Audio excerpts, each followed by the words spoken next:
Hey guys, welcome back to our YouTube channel. So ഇന്നത്തെ ചെറിയൊരു informative video ആണ്. വേറൊന്നുമല്ല, നിങ്ങൾ കാനഡയിൽ ലാൻഡ് ചെയ്തതിന് ശേഷം, അതായത് നിങ്ങൾ ഫണ്ടൊക്കെ സെറ്റ് ചെയ്ത് വിസയ്ക്കൊക്കെ വെച്ച് ഹോപ്പ്ഫുള്ളി ദൈവം സഹായിച്ച് വിസയൊക്കെ കിട്ടിയതിന് ശേഷം കാനഡയിൽ ലാൻഡ് ചെയ്തതിന് ശേഷം ഫസ്റ്റ് ഇമ്പോർട്ടൻ്റ് ആയിട്ട് ചെയ്യേണ്ട 6 കാര്യങ്ങൾ, അതായത് ആദ്യത്തെ ആഴ്ച തന്നെ ചെയ്യേണ്ട 6 കാര്യങ്ങളാണ് നമുക്ക് പറയുന്നത്. അപ്പോൾ നമുക്ക് വീഡിയോയിലേക്ക് പോകാം.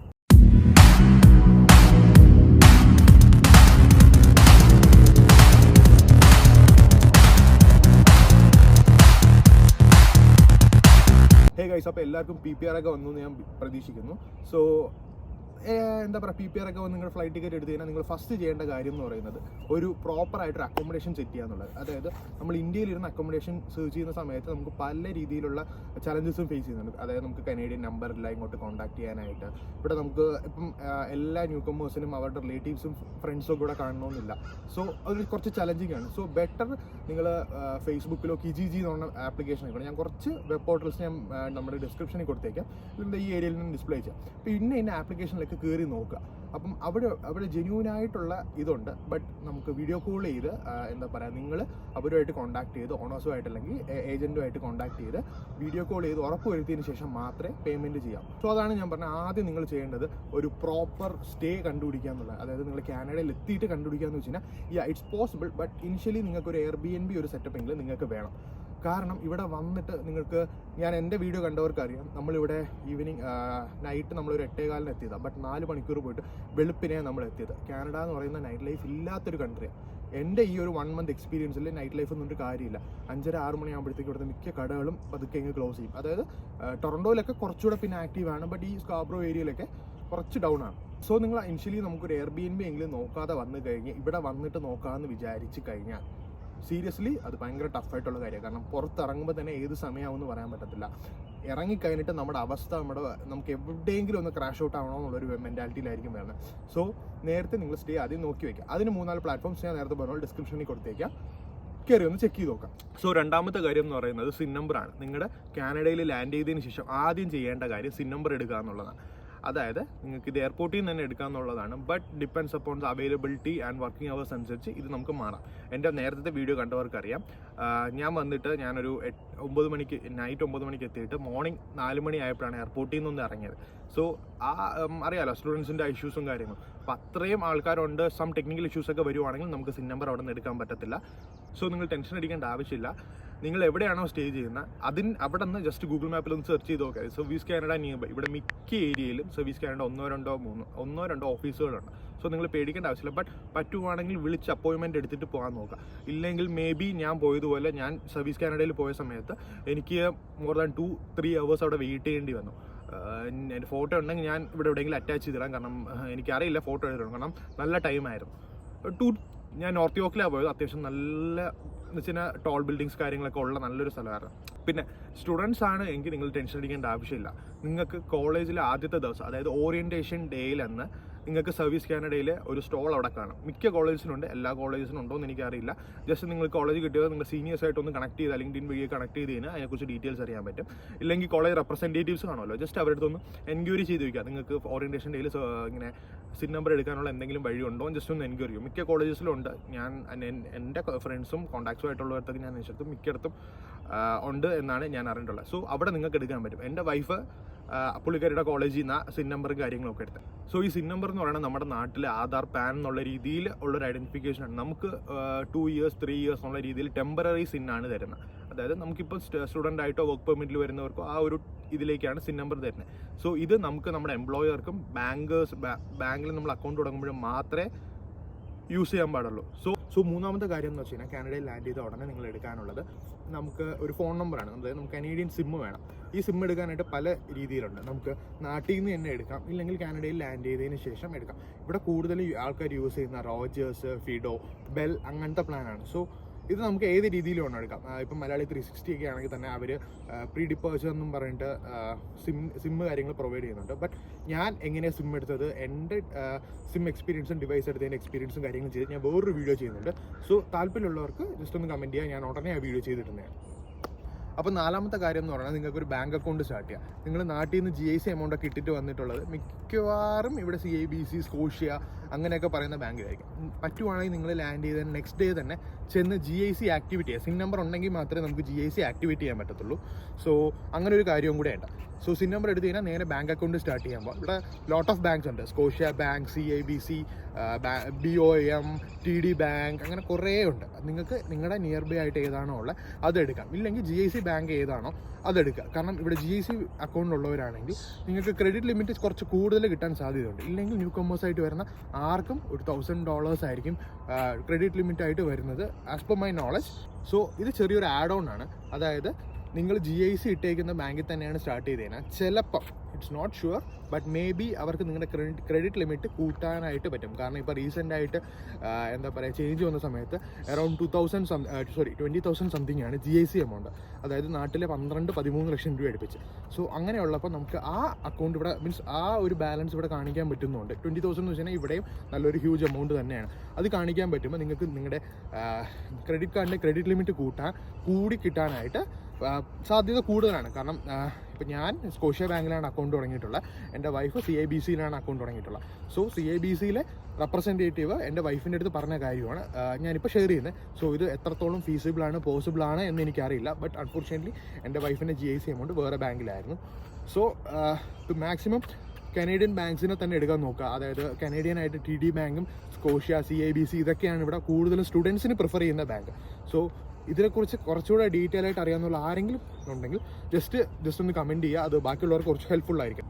സോ നമ്മുടെ അഞ്ചാമത്തെ കാര്യം എന്ന് പറയുന്നത്, ഇവിടെ നിങ്ങൾ വന്നു കഴിഞ്ഞാൽ നിങ്ങൾക്കൊരു ട്രാവൽ കാർഡ് വേണം. അത് ഭയങ്കര ഇമ്പോർട്ടൻ്റ് ആണ്. നാട്ടിൽ നിന്ന് പലരും ചെക്ക് ചെയ്യുന്ന സമയത്ത് നമ്മുടെ ട്രാവൽ കാർഡ് എന്നുള്ളൊരു കാര്യത്തിനെ കുറിച്ച് ആലോചിക്കാറില്ല. ഓക്കെ, ബസ് ഉണ്ടല്ലോ എന്നുള്ളൊരു ഐഡിയയിലേ പോകത്തുള്ളൂ. പക്ഷേ ഇവിടെ വന്നിട്ട് ഹൗ ടു ട്രാവൽ എന്നുള്ളത് ആരും നോക്കാറില്ല. നിങ്ങൾ ന്യൂ കമേഴ്സ് ആയിട്ട് വരുമ്പോൾ നിങ്ങൾക്ക് എന്തായാലും ഇനിഷ്യൽ ടൈമിൽ ഉടനെ നിങ്ങൾക്ക് ഒരു കാർ എടുക്കുക എന്നുള്ളത് ഫീസിബിൾ അല്ല. സോ നിങ്ങൾ കൂടുതലും പബ്ലിക് ട്രാൻസ്പോർട്ട് ആയിരിക്കും യൂസ് ചെയ്യുന്നത്. സോ നിങ്ങളുടെ സ്റ്റേ എടുക്കുന്നതും പബ്ലിക് ട്രാൻസ്പോർട്ട് നോക്കിയിട്ട് എടുക്കുക. ഞാൻ പറഞ്ഞ ആദ്യത്തേതുപോലെ. സോ അതും ഇതും ഉള്ള എല്ലാം പരസ്പരം കുറച്ച് ലിങ്ക്ഡ് ആയിരിക്കും പറയുന്നത്. സോ ഇവിടെ നമുക്ക് പെസ്റ്റോ കാർഡ് എന്നാണ് പറയുന്നത്. പെസ്റ്റോ കാർഡ് വെച്ചാണ് നമുക്ക് ട്രാവൽ ചെയ്യുന്നത്. സോ സ്റ്റുഡൻസിന് നല്ലൊരു ഓഫർ ഉണ്ട്. നിങ്ങൾക്ക് സ്റ്റുഡൻസിന് പെസ്റ്റോ കാർഡിൻ്റെ സൈറ്റിൽ കയറിയിട്ട്, അൺഫോർച്യുനേറ്റ്ലി ഞാൻ രാവിലെ നടക്കാൻ വന്നുകൊണ്ട് ഞാൻ പെസ്റ്റോ കാർഡ് എടുത്തില്ല. നിങ്ങൾക്ക് ഈ സൈഡൊക്കെ കാണുമ്പോഴത്തേക്കും ഒന്ന് കാണിച്ചു കൊടുത്തേ. സൈഡൊക്കെ കാണുമ്പോഴത്തേക്ക് അറിയാം ഇതൊരു പാർക്കാണ്. ഇതൊരു പാർക്കാണ്. ഞാൻ സ്ഥിരം വരുന്ന പാർക്കല്ല, നമ്മുടെ വീടിൻ്റെ അടുത്ത് തന്നെ. രാവിലെ ഇപ്പം മണി 6:30 ആയതേ ഉള്ളൂ. ജസ്റ്റ് ഒന്ന് ഇറങ്ങി നടക്കാമെന്ന് വിചാരിച്ചപ്പോഴേ പുതിയൊരു വീഡിയോ എടുക്കാമെന്ന് വിചാരിച്ചേ. സോ പെസ്റ്റോ കാർഡ് ഞാൻ എടുത്തില്ല. ഞാൻ എന്തായാലും അത് ഫോട്ടോ എടുത്ത് ഇവിടെ അറ്റാച്ച് ചെയ്തേക്കാം. ആ പെസ്റ്റോ കാർഡ് നമ്മളിവിടെ വൈഫൈ ടാപ്പിംഗ്, നമ്മുടെ ATM കാർഡൊക്കെ പോലെ അതുപോലെ ജസ്റ്റ് ഏത് ബസ്സിൽ കയറിയാലും ജസ്റ്റ് ഒന്ന് ടാപ്പ് ചെയ്തിട്ടാണ് നമ്മൾ കയറുന്നത്. ഇവിടെ അതിനൊരു ഫെയർ റേറ്റും കാര്യങ്ങളുണ്ട്. അതും ഞാൻ ഇവിടെ കൊടുത്തേക്കാം. സോ സ്റ്റുഡൻ്റ് ആയിട്ടുള്ള ഒരു പെസ്റ്റോ കാർഡ് എടുക്കുവാണെങ്കിലുള്ള ബെനിഫിറ്റ് എന്ന് വെച്ചാൽ നിങ്ങൾക്ക് മന്ത്ലി പാസ് എടുക്കാൻ പറ്റും. ഇപ്പം അറൗണ്ട് ഒരു $120 നമുക്ക് മന്ത്ലി പാസ് വരുള്ളൂ. Unlimited TTC ട്രാവലാണ്. അതായത് ടൊറൻറ്റോയിൽ നമുക്ക് എത്ര വേണോ പോകാം. ടൊറൻറ്റോ എന്ന് പറയുമ്പോൾ GTA ഏരിയാസാണ് വരുന്നത്. ഈ ഇത്രയും കുറച്ച് ഏരിയാസ് വരും. ഇവിടെ ഉള്ളിടത്ത് നമുക്ക് കംപ്ലീറ്റ്ലി ട്രാൻസ്പോർട്ടേഷൻ ഫ്രീ ആയിരിക്കും. പിന്നെ ബാക്കിയുള്ള റീജിയൻസിലേക്ക് പോവുകയാണെങ്കിൽ 2 hours ഫ്രീ ആയിരിക്കും. ഇത് പാസ് എടുക്കണമെന്നില്ല. ഈ 2 ഹവേഴ്സിൻ്റെ കേസ് പെസ്റ്റോ കാർഡുള്ള ആർക്കും 1 ടൈം പേയ്മെൻറ്റേ ഉള്ളൂ. 2 ഹവേഴ്സിലത്തേക്ക് അവർക്ക് അൺലിമിറ്റഡ് ട്രാവലാണ്. 2 ഹവേഴ്സിൻ്റെക്ക് നിങ്ങൾക്ക് 4 ബസ് കയറിയാലും 5 ബസ് കയറിയാലും ഒറ്റ സിംഗിൾ ഫെയർ എമൗണ്ടേ പോകത്തുള്ളൂ.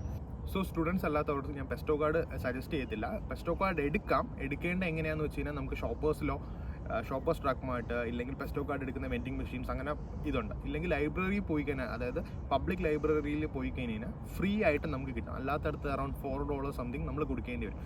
സോ ഞാൻ പറഞ്ഞുകൊണ്ടിരുന്നത്, സ്റ്റുഡൻസ് അല്ലാത്തവർക്ക് ഞാൻ പെസ്റ്റോ കാർഡ് സജസ്റ്റ് ചെയ്യത്തില്ല. കാരണം it's better to use your credit cards. So credit card use ചെയ്ത് കഴിഞ്ഞാൽ ഒരു 5 cents നമുക്ക് ഡിസ്കൗണ്ട് കിട്ടും. അതായത് ഫോർ എക്സാമ്പിൾ 3.35 ആണ് നമുക്ക് നോർമൽ റേറ്റ് എന്ന് വിചാരിച്ചു. നിങ്ങൾ ക്രെഡിറ്റ് കാർഡ് യൂസ് ചെയ്താൽ 3.30 അടച്ചാൽ മതി. സോ 5 cents നമുക്ക് ലാഭിക്കാം. സോ ഈ 5 cents എന്ന് വെച്ച് കഴിഞ്ഞാൽ പലരും ചോദിക്കാം ഇത് ഭയങ്കര കാര്യമല്ലേ എന്ന്. പക്ഷേ 5 centsന് വേണ്ടിയിട്ട് മാത്രമല്ല ഞാൻ പറഞ്ഞു. നിങ്ങൾ ക്രെഡിറ്റ് കാർഡ് യൂസ് ചെയ്യുന്ന സമയത്ത് നിങ്ങൾക്ക് ട്രാൻസാക്ഷൻ ആവുകയാണ്. അതായത് ബാക്കിയുള്ളത് സംബന്ധിച്ച് $3 വെച്ചിട്ട് ഇപ്പം നിങ്ങൾ ഒരു ദിവസം മാക്സിമം ഒരു 3 times ട്രാവൽ ചെയ്യുന്നില്ല, 4 times ട്രാവൽ ചെയ്യുന്നതാണ്. ഒരു 3 പ്രാവശ്യം കാർഡിൽ നിന്ന് $3 പോയാലും വലിയൊരു എമൗണ്ട് ആവുന്നില്ല. മനസ്സിലായി? അതേസമയം നിങ്ങൾ വേറെ ബൾക്കായിട്ട് സാധനങ്ങൾ പർച്ചേസ് ചെയ്യുന്ന സമയത്ത് ഒരു $400 ഒറ്റ സ്ട്രെച്ചിന് പർച്ചേസ് ചെയ്ത് കഴിഞ്ഞാൽ നിങ്ങൾക്ക് പിന്നെ ക്രെഡിറ്റ് ലിമിറ്റ് എന്നുള്ളൊരു കാര്യത്തിലേക്ക് പാടായിരിക്കും. മനസ്സിലായല്ലേ? അതായത് നിങ്ങൾക്ക് ഫസ്റ്റ് ഞാൻ നേരത്തെ പറഞ്ഞ ക്രെഡിറ്റ് കാർഡിൽ ഞാൻ പറഞ്ഞ പോലെ $1000 ആയിരിക്കും ലിമിറ്റ്. സോ അങ്ങനെ വരുമ്പോഴത്തേക്കും നമ്മുടെ ഒരു സിവിൽ, ഇവിടെ നിങ്ങൾക്ക് എല്ലാവർക്കും അറിയാവുന്ന ഒരു കാര്യമാണ്, നമ്മുടെ സിവിൽ സ്കോർ നോക്കിയിട്ടാണ് നിങ്ങൾ ഫ്യൂച്ചറിലേക്ക് ഒരു മോർഗേജ് നോക്കുവാണെങ്കിലോ ഇല്ല ഒരു കാർ വാങ്ങിക്കാനാണെങ്കിലോ നിങ്ങളുടെ ക്രെഡിറ്റ് സ്കോർ നോക്കിയിട്ടാണ് ഇവിടെ എല്ലാ കാര്യങ്ങളും ചെയ്യുന്നത്. സോ നിങ്ങൾ കാനഡയിൽ ലാൻഡ് ചെയ്ത സമയത്ത് തന്നെ അൺവാണ്ടഡ് ആയിട്ടുള്ള സാധനങ്ങൾക്ക് ഐഫോൺ, മാക്ബുക്ക് അങ്ങനത്തെ കാര്യങ്ങൾക്ക് വേണ്ടിയിട്ട് പൈസ ചിലവാക്കാതെ ഫണ്ട് സേവ് ചെയ്ത് നല്ലൊരു എമൗണ്ട് സേവ് ചെയ്ത് നിങ്ങൾ നിങ്ങളുടെ ക്രെഡിറ്റ് സ്കോർ ഇമ്പ്രൂവ് ചെയ്യാനായിട്ട് ശ്രമിക്കുക. ഞാൻ ഈ ക്രെഡിറ്റ് സ്കോർ എങ്ങനെ ഇമ്പ്രൂവ് ചെയ്യാൻ വെച്ചാൽ നിങ്ങൾ നിങ്ങളുടെ ക്രെഡിറ്റ് കാർഡ് വഴി ട്രാൻസ്പോർട്ടിന് പേയ്മെൻറ്റ് ചെയ്യുമ്പോൾ, അതായത് ജസ്റ്റ് നമ്മൾ മറ്റേ മെഷീനിൽ ടാപ്പ് ചെയ്ത് പേയ്മെൻറ്റ് ചെയ്യുന്ന കാര്യവും ഞാൻ പറയുന്നത്. അങ്ങനെ ചെയ്യുമ്പോഴത്തേക്കുള്ള അഡ്വാൻറ്റേജ് എന്ന് വെച്ചാൽ ഫോർ എക്സാമ്പിളാണ് $3.35 സിംഗിൾ ട്രാൻസ്പോർട്ടേഷന് വരുന്ന റേറ്റ് എന്ന് വിചാരിച്ചു. നിങ്ങൾ ക്രെഡിറ്റ് കാർഡ് യൂസ് ചെയ്യുന്ന സമയത്ത് 3.30 കിട്ടും. ഈ 0.5 സെൻസ് എന്ന് പറയുമ്പം പലരും ചോദിക്കാം അത് ഭയങ്കര വലിയ കാര്യമല്ലല്ലോ എന്ന്. ബട്ട് നിങ്ങൾക്ക് നിങ്ങളുടെ ക്രെഡിറ്റ് സ്കോർ ഇമ്പ്രൂവ് ചെയ്യാൻ പറ്റും. ഭയങ്കര ഹ്യൂജ് എമൗണ്ടായിട്ട് പൈസ പോവാതെ, ബട്ട് എങ്കിലും ഡെയിലി യൂസ് ചെയ്യുന്ന രീതിയിൽ വന്നിട്ട് നന്നായിട്ട് നമുക്കൊരു കുറച്ച് കാലം കഴിയുമ്പോഴത്തേക്കും ക്രെഡിറ്റ് ലിമിറ്റ് കൂട്ടി കിട്ടാനായിട്ട് ഭയങ്കരമായിട്ടും യൂസ്ഫുൾ ആവുന്നൊരു കാര്യമാണിത്. ഫെയറും ഡീറ്റെയിൽസുള്ള ഞാൻ നേരത്തെ കൊടുത്തിരുന്നത് തന്നെയാണ്. ഇത് ജസ്റ്റ് ഒരു ഇൻഫർമേഷൻ, ഞാൻ നേരത്തെ പറഞ്ഞത് ജസ്റ്റ് ഒരു ആഡ് ഓൺ ആയിട്ട് ഞാൻ പറഞ്ഞു എന്നേ ഉള്ളൂ. എൻ്റെ ഒരു എക്സ്പീരിയൻസ് വെച്ചിട്ട് ഞാൻ പറഞ്ഞു എന്നേ ഉള്ളൂ. സോ ഇപ്പോൾ ഞാൻ പറഞ്ഞത് എൻ്റെ പേഴ്സണൽ ആയിട്ടുള്ള അനുഭവമാണ്. ഇതിൽ ചിലപ്പോൾ കുറച്ച് പേർക്ക് കുറച്ചുകൂടെ ആഡ് ചെയ്യാനുള്ളത് കാണും. കാരണം ക്രെഡിറ്റ് കാർഡ് യൂസ് ചെയ്ത് അതിൻ്റെ ബെനിഫിറ്റ്സും കാര്യങ്ങളൊക്കെ പറയാൻ കാണും. ഇപ്പോൾ ഞാൻ പറഞ്ഞതിൽ ചെറുതായിട്ട് എന്തെങ്കിലുമൊക്കെ ഓക്കെ ഇന്നതല്ല ബ്രോ ഇങ്ങനെയാണ് അത് ചെയ്യാൻ പറ്റുന്നതെന്നുള്ള ഇത് ഐഡിയ ഉള്ളവർക്ക് ജസ്റ്റ് കമൻറ്റ് ചെയ്യുക. അപ്പോൾ അത് ബാക്കിയുള്ളവർക്കൂടെ കുറച്ച് ഹെൽപ്ഫുൾ ആയിരിക്കുമല്ലോ. സോ ഇത് നമ്മുടെ ലാസ്റ്റ് ടോപ്പിക്കാണ്, 6ാമത്തത്. സോ ഇതെന്താണെന്ന് വെച്ച് കഴിഞ്ഞാൽ ഇൻഷുറൻസ്, ഹെൽത്ത് ഇൻഷുറൻസ്. നിങ്ങൾ പലരും കേട്ടിട്ടുള്ള കാര്യമായിരിക്കും. കാനഡയിലേക്ക് റിസർച്ച് ചെയ്യുന്ന എല്ലാവരും ഇപ്പോൾ കേൾക്കുന്ന കാര്യമാണ് ഇവിടുത്തെ ഹെൽത്ത് ബെനിഫിറ്റ്സും അതിൻ്റേതായ ഇഷ്യൂസും കാര്യങ്ങളും. സോ ഇതിൽ നിന്നൊന്ന് ബെറ്റർ ആയിട്ട് മാറാനും നമുക്ക് ഫിനാൻഷ്യലി കുറച്ച് സേവ് ചെയ്യാനും പറ്റുന്നൊരു കാര്യമാണ് ഹെൽത്ത് ഇൻഷുറൻസ് എന്ന് പറയുന്നൊരു കാര്യം. ഇവിടെ നമുക്ക് വന്ന ഉടനെ നമുക്ക് ഹെൽത്ത് ഇൻഷുറൻസ് എടുക്കാൻ പറ്റത്തില്ല. അതിന് കുറച്ച് ക്രൈറ്റീരിയാസും കാര്യങ്ങളുണ്ട്. ഈ ക്രൈറ്റീരിയാസും കാര്യങ്ങളും ഓരോ റീജിയൻ, അതായത് പ്രൊവിൻസിനനുസരിച്ച് മാറും. ഇപ്പം ഞാൻ നിൽക്കുന്ന ഒണ്ടാരിയോയിലാണെങ്കിൽ ഇവിടെ OHIP എന്ന് പറയുന്നതാണുള്ളത്, ഒണ്ടാരിയോ ഹെൽത്ത് ഇൻഷുറൻസ് അങ്ങനെ പോളിസി സംതിങ് ലൈക്ക് ദാറ്റ്. ഞാൻ അത് ഇവിടെ കൊടുത്തേക്കാം ഫുൾ നെയിം. സോ ഇതാണ് പോളിസി എന്ന് പറയുന്നത്. ആ പോളിസി പറയുന്നത് എന്താണെന്ന് വെച്ച് കഴിഞ്ഞാൽ നമ്മൾ കാനഡയിലെത്തി 156 ഡേയ്സ്, അതായത് 4 മാസത്തോളം ഇവിടെ കാനഡയിൽ റെസിഡൻസ് എന്ന് പറയുന്നില്ല, സ്റ്റേ ചെയ്താൽ മാത്രമേ നമുക്ക് ഇൻഷുറൻസിലേക്ക് അപ്ലൈ ചെയ്യാൻ പറ്റത്തുള്ളൂ. സോ ഇവിടുത്തെ ഹെൽത്ത് സെക്ടേഴ്സിൻ്റെ കാര്യങ്ങളും ഇഷ്യൂസും എല്ലാം നിങ്ങൾ ഇൻസ്റ്റാഗ്രാം റീൽസിലും യൂട്യൂബിലും കൂടെ പലരും പറഞ്ഞ് കേട്ടിട്ടുണ്ടായിരിക്കും. സോ ഇതിൽ നിന്നൊരു ബെറ്റർ ആയിട്ടൊരു വേ എന്ന് പറയുന്നതാണ് ഈ ഇൻഷുറൻസ് എടുക്കുക എന്ന് പറഞ്ഞാൽ. ഇൻഷുറൻസ് എടുത്തു കഴിഞ്ഞാൽ നമുക്കൊരു 60% നമുക്ക് സേവ് ചെയ്യാൻ പറ്റും. പക്ഷേ അതിലും കുറച്ച് ഇഷ്യൂസ് ഉണ്ട്. നമുക്ക് നേരത്തെ അപ്പോയിൻമെൻറ്റ് വേണം, ഒരു ഫാമിലി ഡോക്ടറെ കിട്ടണം, അത് കഴിഞ്ഞ് ഡോക്ടർ റിസർവ് ചെയ്യണം, അങ്ങനെ കുറേ കാര്യങ്ങളുണ്ട്. സോ അതിനെക്കുറിച്ച് ഞാൻ ഡീറ്റെയിൽ ആയിട്ട് വേറൊരു വീഡിയോ ചെയ്യുന്നതാണ്. ഇത്രയാണ് നമ്മുടെ 6 ടോപ്പിക് എന്ന് പറയുന്നത്. അപ്പോൾ ഈ 6 കാര്യങ്ങൾ നിങ്ങൾക്ക് യൂസ്ഫുൾ ആയെന്ന് ഞാൻ പ്രതീക്ഷിക്കുന്നു. ഇത് കൂടാതെ ജസ്റ്റ് ഒരു ആഡ് ഓൺ ആയിട്ട് ഒരു കാര്യം കൂടെ പറഞ്ഞുതരാം. പലർക്കും അറിയാവുന്നതാണ്, ജസ്റ്റ് എന്നാലും അറിഞ്ഞാത്തവർക്കുണ്ടെങ്കിൽ ഞാൻ പറഞ്ഞുതരാം.